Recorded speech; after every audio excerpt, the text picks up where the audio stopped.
it's a good lesson for all of us to know that it's important to say no when that's what works for us, for our system, for our internal being, for our life. If we keep doing the things that we feel like, well, somebody's got to do them, by saying no, there's this fear that then this good thing won't happen. That might be the case. Yeah. If you're willing to step back, it may be that someone else equally values that and has been letting you do all that because you did it so well. Right.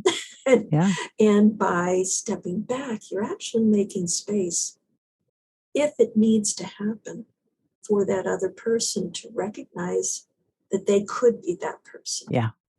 To step forward. Yeah. Yeah. Sometimes we need those vacuums. Yeah. It's uncomfortable. Hi, I'm Biz Cush, a life coach and therapist, and your host here on the Awaken Your Wise Woman podcast. We're talking to women all over the world who found their way back to themselves, to their inner knowing, to their intuition, to their wisest self. We're exploring how to feel alive, authentic, engaged, and fully present in your life.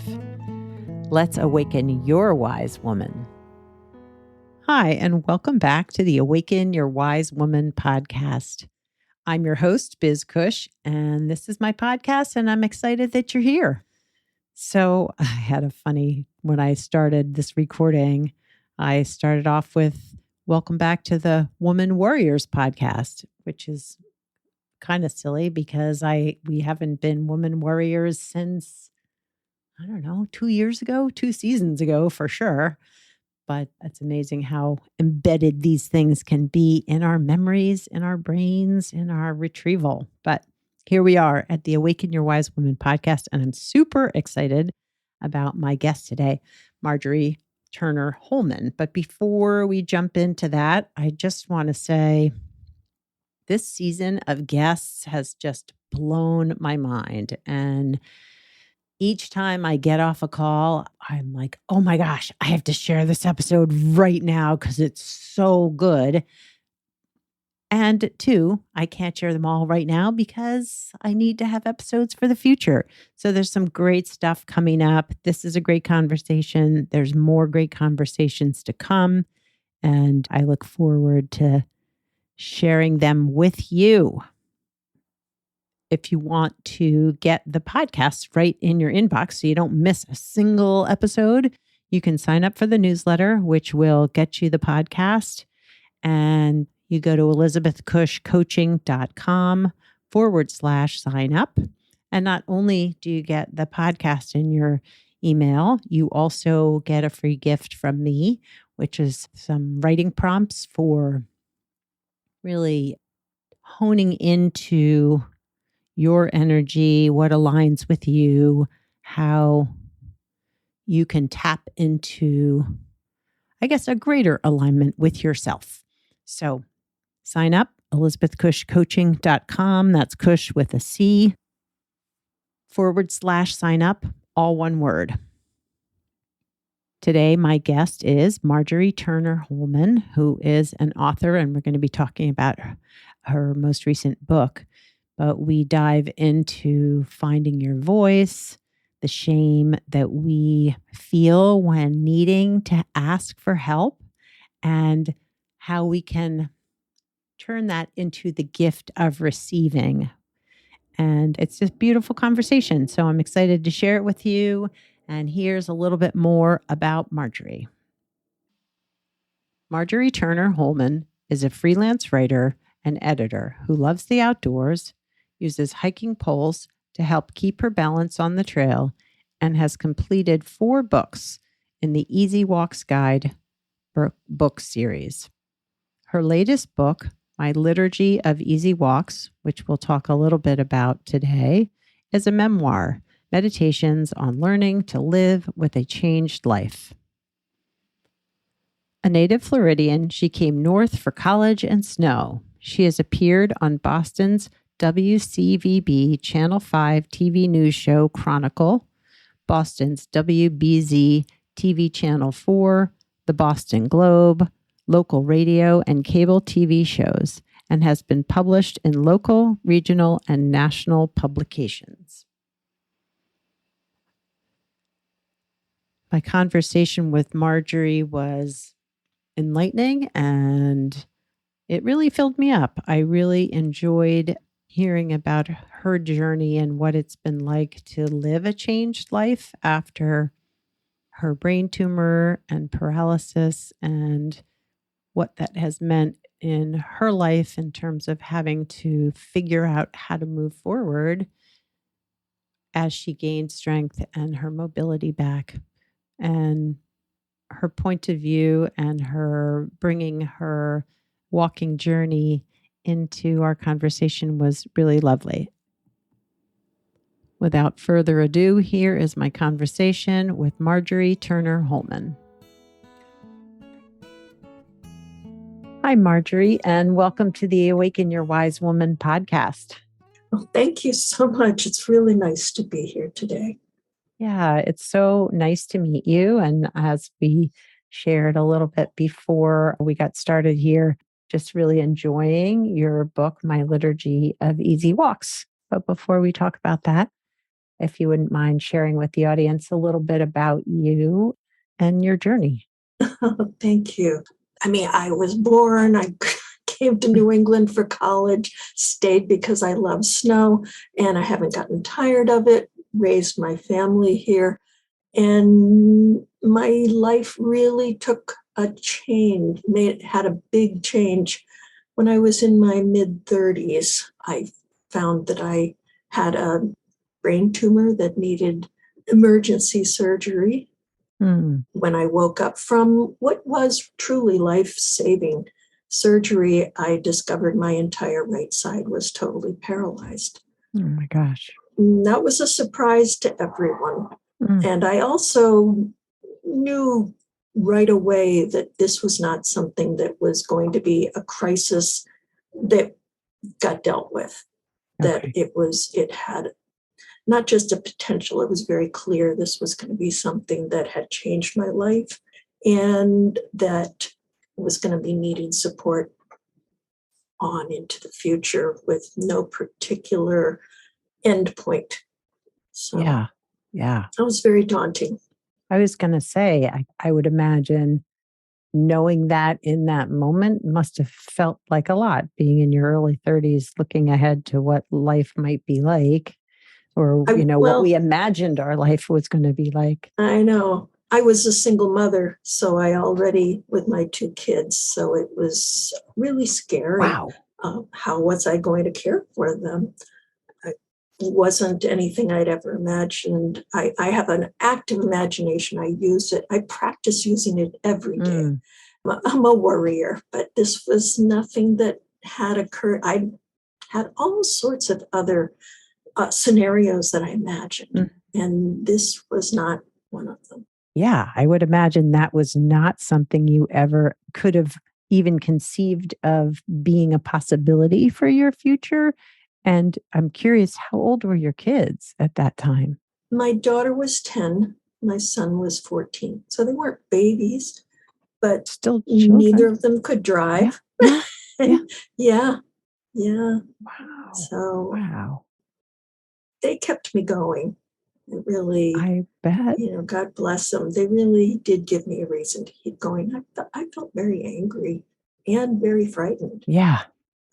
So it's certainly been a process of figuring out, making peace, and just figuring a whole stuff out. I've had lots of support at various times from various people, including family and friends and new people who came into my life. You can't really predict who those people are going to be. Well, and I wonder too, who maybe fell away when you needed help. Yes, of course. I think that happens to most any of us when we have a big life change. And it's really easy to take it personally and say, those people that didn't stick with me really let me down. And I've had enough practice with it to recognize that they weren't the people who changed. I was the one that changed. And a very few can stay with you through those massive changes in your life. And the majority of people just can't. Same for me with other people. There are a very few that I can stick with as they get through these changes. Most of us can't do that. Yeah. Yeah. It's hard. Yeah. And I guess I can attest to from my own personal experience that not just physical changes or physical illness, but emotional changes, like going through your own healing creates change within, which then, I mean, I found some relationships fall away as I change myself into the person that's more authentically me. Exactly. Yeah. Yeah. Yeah. It's the same process. And it's the same disappointments. Yes. And making peace with that and forgiving those people who weren't able to do that. Hopefully they would forgive me when I'm not able to do that. Yeah. Yeah. Yeah. And forgiveness can take some time, and that's okay too. Yeah, it's a lifetime. As I told my son once, that God is a whole lot more practiced in forgiving than I am. So you got to give me a break and give me a little time. There you go. I love that. Yes. Yes. And yeah, it can be a lifetime as it evolves within us to be able to forgive as we move forward. And I'm curious that, like you said, that not expecting, obviously, to come out of this emergency surgery paralyzed on your right side. Is that right? Correct. And now finding yourself in a position as a single mom, having to ask for help, a Right. lot of help, I would imagine. Yep. I got very practiced at it. Yeah. It was something I'd always avoided. It felt very shameful to be able to need help. Seeing myself as a needy person was a terribly shameful self-image. And when you have no choice but to start asking for help, it took a while, but I got a lot of practice. And really, for my kids' sake, if it had just been me, I don't know that I would have done it, but I wasn't willing to say no to my kids. And so for their sake, I learned how to ask for things. I describe it to people as casting a wide net, that it's important not to ask just one person, and that's the only person you ever ask. That's a guarantee to overburden any one person. What I would do, I had kind of a script when any particular need came up. Didn't have email even at that time. This was pre-email for a lot of us, 1993. Back, and so the phone, and thankfully my voice had not been affected. Right. A lot of people, that does happen, and that terrified me. What would I have done not having my voice? My voice was the tool that would help me express what I need, communicate all sorts of things. So when I would call someone, I always would say, I need you to say no if this really isn't something you can do. Otherwise, I won't feel like I can ask you again. So please tell me now if such and such a date, such and such a time, such and such a task doesn't work for you. I'll come back to you, but if it's not, if you can't help me, I've got other people. You're the first one I called. I often say that to whoever I called, just so they didn't feel guilty for saying no. And giving the person permission to say no opened the door so that they would feel like they could say yes another time, as opposed to saying, oh no, she's calling again. Can I just not answer the phone? I tried. It really was a very helpful practice And I did get a lot of chance to practice. Well, it's almost like you were giving them permission to say no, but also giving yourself permission to hear that they couldn't do it potentially, that they could say no to you. And it didn't fracture the relationship. It didn't create this unnecessary guilt or burden, or, yeah, that you were really permissioning both you and Right. them. Yeah. It also took the shame away Yes. that Yes. I Yes. wasn't trying Yes. to guilt anyone into it. It Mm, was, you wouldn't know if I didn't ask. right. And so I need to let people know. How could they know Yeah. what I needed? That mind reading isn't a skill many of us have. I would say none of us have, but we're good at thinking we know how to mind read, but we don't really. Right, Yes. right. Yeah. And I think in Yeah. particular, and I hate to make generalizations, but from my work with being a therapist and a life coach, like for women, that being the asker, being the one who needs the help is such a that can be such a hard, tender place to Mm. look at, but also to get better at asking and being okay with, like, that word needy has such a negative, when actually Oh, we have yeah. needs, and that's okay.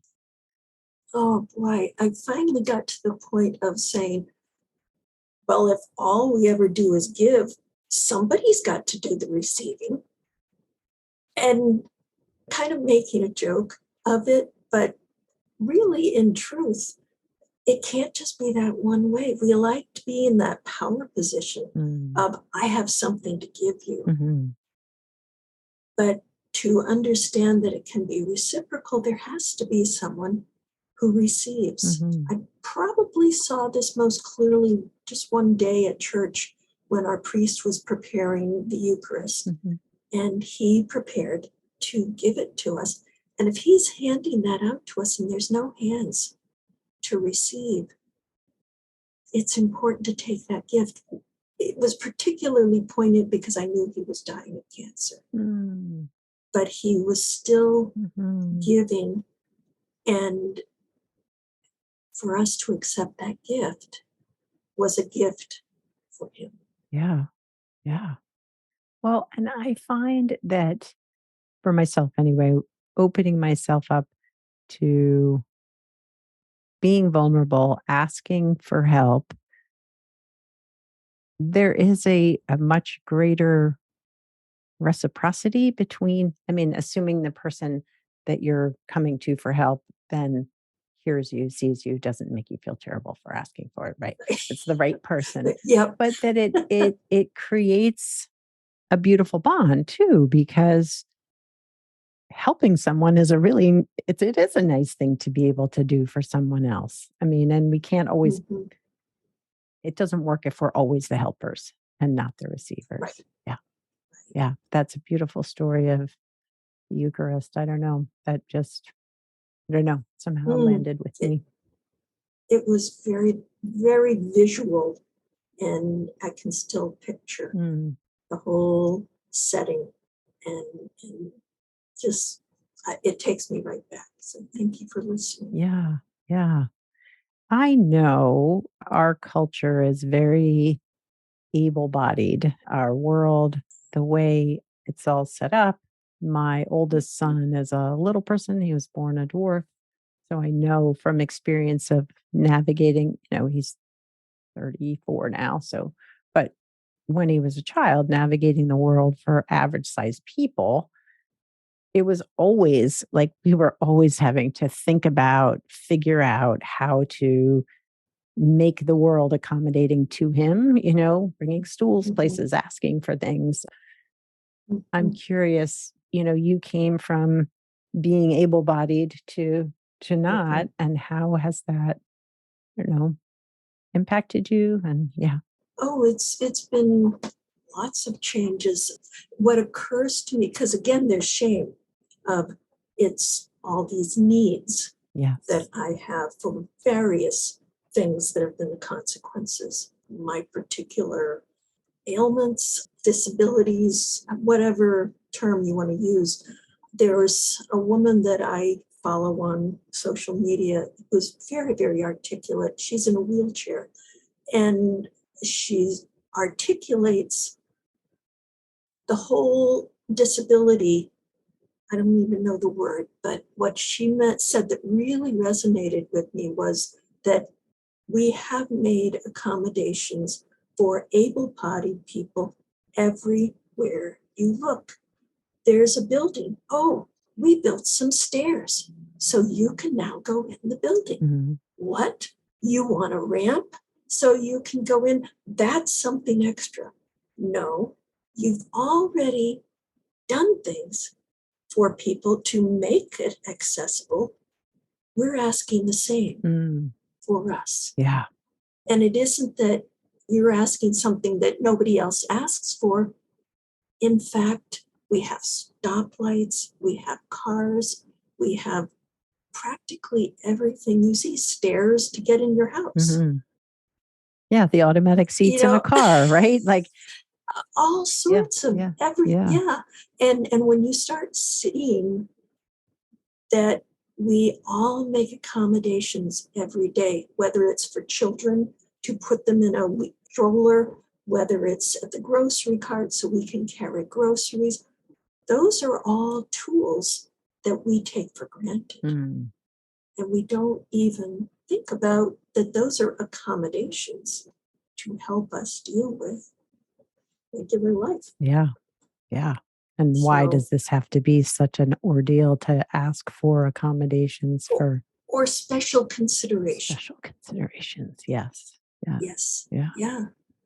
So that actually was a really powerful picture that I got in mind. I just keep seeing the stairs, and I need stairs. I can do stairs, but they need to have railings. Mm-hmm. And if it's in a public place, people love to lean against railings. Yes, they do. And I get very weary of asking people, could you please move so I can use that railing that I need? Wow. I get cranky. I bet you do. Well, or in the winter, there are often ramps. And I went into a store once using their railing up the stairs, and I walked in and said, why isn't the snow shoveled off your ramp? They had only shoveled the stairs. Oh my gosh. And the answer was, oh, those people don't go out in this weather anyway. And I still just remember the disbelief and anger. I didn't have the words. Yeah, it does make me angry. I bet. It's really very frustrating. I'm guessing you have felt that for your child. Oh, absolutely. And just the whole feeling as if, as a family, we were so noticeable because of the disability versus like, this is just a family. It's like, this is the family where there's a little person in it. And it's like, you get remembered for that instead of just for who you are as a family. It's an interesting dynamic, but I love walking, which I talk about on the podcast often, especially like using walking as a mindfulness tool as well as exercise. So I really have been appreciating your book, My Liturgy of Easy Walks. I'm curious what inspired the book and what this process of going from, it sounds like, full paralysis to walking again with assistance has been quite a journey too. Yes. I'll tell you first that the walking, I have regained quite a bit. I can walk around my house is fine, on pavement is fine. My right foot and ankle are still paralyzed. Okay. So there's a lot of concern about falls. Oh, yeah. When I'm out on trails, I always use hiking poles. Yeah. And we keep them in both cars, just as a given. I'm able to drive safely now. Other medical issues that kept me from driving are dealt with medication and lifestyle. Nice. So that's given me some freedom. Mm-hmm. The easy walks, I always loved to get outdoors. And it really started with a newspaper article that or actually a newspaper series. I have written for newspapers for over 25 years. I started writing when I couldn't walk and I wasn't able to do any of the other work that I had been doing. I had avoided writing like the plague. I was very terrified, and the inner editor was right on my shoulder. And so that actually, because of necessity, opened the door and pushed me past that fear. So I had been writing. I wrote this column of outdoor places just locally, but because of my own challenges, I only went to places that I was able to safely walk. It didn't have the Easy Walks title then. My editor just called it Naturally New England. I had the sense that it might be a resource. So I put all of these articles onto my writing website. And people started finding them. And after about the 500th time somebody came to one specific blog post, I thought to myself, Dawn came to Marblehead. I think there's a local need. I think I might be able to do that. Yeah. So I had known how to do self-publishing because I had been doing personal histories as a project. I had done profiles, and this was another way of being able to do profiles of people, get the longer history, and turn them into self-published books. Oh, wow. So I knew how to do self-publishing, and I went out and did the research. It was a great way to make new friends. It was a quest, and quests are always very contagious. People like to hear about a quest. And if you invite them on that quest, it's even more exciting. Yeah. I gained new friends. Wow. By saying, again, it was asking for help, but it was help for a quest.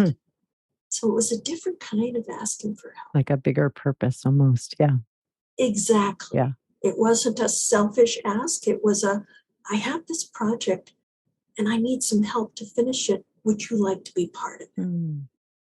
And people were really quite excited about helping me. That was the first book. Wow. And my husband was the one. I had all these titles, and he said, well, why don't you just keep it simple and say Easy Walks in Massachusetts, which is where we live. And so that's what I did. I got a Facebook page because that was some marketing advice. And what do you do on Facebook? You put up pictures. So I started going to a little more far-flung trails in additional towns right nearby as I could find them. Before I knew it, I had enough material for about another half a book. So then I had to find the rest to make it a full book. And that was more Easy Walks. Nice. Someone else asked me if I would help with their organization, their watershed organization. So I worked with them. That was the third one. And then I wrote a book called Finding Easy Walks Wherever You Are. And that was the answer to how do you find all these places? Yeah. So that was the fourth book. And in publicizing that fourth book, I reached out to all sorts of people. One of my college that I was an alumni in, they invited me to agree to do a profile of me. And when they had published it, the headline was A Liturgy of Easy Walks. Oh, interesting. Which I had no idea that that's what I had communicated in our conversation. It's a Christian college, but we did not overtly talk about religion, about faith. We were just talking about walking mindfully. Wow. But she picked up the spiritual side of it. And so when I saw this title, I said, I think that's my next book. I wonder what's going to be in it. Wow. I had no idea, but I had been writing these essays over the years, a lot of them just little stories with my kids in the neighborhood, but others meditations, thoughtfulness, and struggle. Of what do you do with a changed life? Yes. And those are the ones that I put into the book that you have. Yeah. Yeah. Just before we got on our conversation, I read, I guess there was an instance where I think he said healing takes time or something, but a dog knocked you off a porch and you were Oh, in yes. pain for quite a bit of time. But yeah, I think that, yeah, the sense that I got through the few essays that I read were just that you can find moments, even if everything isn't great, you find your moments of healing throughout, like the journey. Very much. Yeah. Very much Yeah. so. Mm. It's not something you can force. One of the things I like to emphasize to people is this: no pain, no gain does not work when you're recovering from a serious injury or illness. Yeah. Especially neurologically, but other things as well. Your body heals on its own calendar. Yeah. And suddenly I would experience some new function that hadn't worked. I could put weight on my right foot and turn. When I was dancing that I couldn't before. I would have to kind of step around. And I can still tell you that moment when suddenly I planted my foot and it could turn. Wow. But if I'd been sitting doing nothing, or just feeling sorry for myself and not moving and doing what I could, I wouldn't have known that healing was possible. Wow. Wow. But just pushing and pushing, trying to get past the pain did not work for me. No, I would imagine that.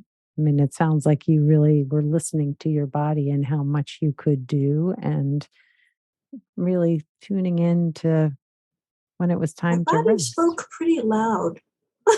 I bet it did. Well, and it was pretty loud. I think if we're listening, it's always speaking pretty loud, but we just have learned how to tune it out. Right?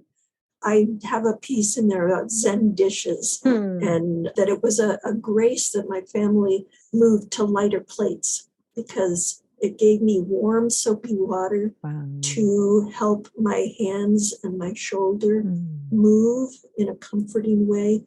But I could only do so much. And so lighter plates meant that I could do a little more. But I could also stop when I needed to. The pain in my shoulder would get unbearable. And if I tried to push through it or hurry, it didn't work. Yeah. So I had family that would come by and say, "How are you doing?" I would say, "Oh, it feels so good." They'd say, "Oh, Mom's doing her Zen dishes." But they were always ready to step in when I said, "I've had enough." Nice. Well, I love that, your body sort of led you on this healing journey even today to find space to live your life really fully and write these beautiful books for us to read. I appreciate that. Thank you so much. So, if you could share a bit of wisdom to the women who are listening to this podcast, what might that be? Oh, probably the first thing that comes to mind is to slow down. We live in a very hurried society. I move at the speed of a turtle, but that's what I've had to learn to do, to practice, to make it so I can deal with what I can do.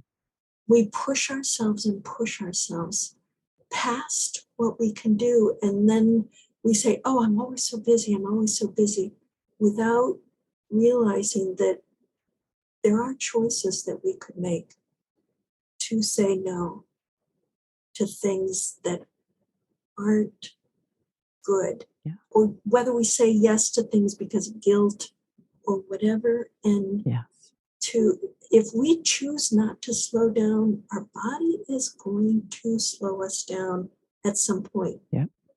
For me, it was a brain tumor. For other people, it's a heart attack. Yeah. For other people, it's a stroke. Or arthritis. For other people, it's a broken relationship. Yes. There's many ways that we will be forced to slow down. or you can choose to slow down before that happens. You can't prevent terrible things from happening in our lives. No. But you can choose to say no to things that otherwise you're just doing because you feel guilty. Yeah.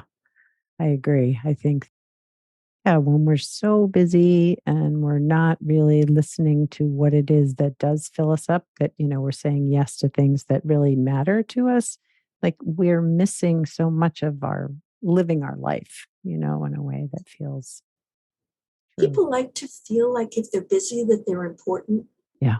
And for those of us who can't be that busy, that there's the temptation to feel like we are not important because we're not busy. Yeah. We can't have that same busyness. Yeah. And that's been a tug and pull for me too, of feeling like I am less than. Yeah. Because I'm not as busy as all these people who don't have time because they're so busy. Well, there's busy and there's busy. Yeah. Yeah. And especially when our kids are younger. Yep. But you can still make choices and you don't have to say yes to everything. That is the truth. It's really okay to say no to your kids once in a while. Yeah. I had to. Yeah. Oh, I bet. I bet you did. Yeah. It's a good lesson for kids too. I mean, it's a good lesson for all of us to know that it's important to say no when that's what works for us, for our system, for our internal being, for our life. If we keep doing the things that we feel like, well, somebody's got to do them, by saying no, there's this fear that then this good thing won't happen. That might be the case. Yeah. If you're willing to step back, it may be that someone else equally values that and has been letting you do all that because you did it so well. Right. and, Yeah. and by stepping back, you're actually making space, if it needs to happen, for that other person to recognize that they could be that person. Yeah. To step forward. Yeah. Yeah. Sometimes we need those vacuums. Yeah. It's uncomfortable. Yes, I would agree. I would agree. Well, Marjorie, I so appreciate your taking time to talk to us today in our conversation and for the listeners. And I would love for people to know how they can find you if they want to know more about you and your books and Easy Walks. Oh, thank you. MarjorieTurner.com is my website. I have links to all my books on the homepage right there. I have a Facebook group called Easy Walks, Massachusetts, Rhode Island, and beyond. We welcome people outside of New England. They don't have to be in New England. And Easy Walks are not too many routes, not too many rocks, relatively level with something of interest along the way. We're all about trail surfaces. And that's for lots of people, not just people who are disabled, older people, young parents with kids in strollers, recently injured, disabilities of many kinds, people who are visually impaired. There are many, many people who benefit from Easy Walks. It doesn't restrict it. Yeah. So thank you so much. Oh, thank you. And I will be sure to include all of your contact information in the show notes. And thanks again. Thank you so much. Well, I hope you enjoyed that conversation. I know I got a lot out of it, and I really felt like it just resonates so much with me that walking can bring so much healing within our bodies and our soul. And I recently shared a post on social media about how much walking means to me in terms of working through shame and where I hold it in my body and helping me fully release. So I just appreciated Marjorie sharing her story. And again, just that the idea of being able to, through healing her physical self, also healing her internal self, learning how to ask for help, learning how to receive with fullness and bring more reciprocity into relationships. So I hope that you enjoyed it as much as I did. In 2 weeks, we have another amazing guest, Natalie Liu, who has a new book coming out called The Joy of Saying No. And it is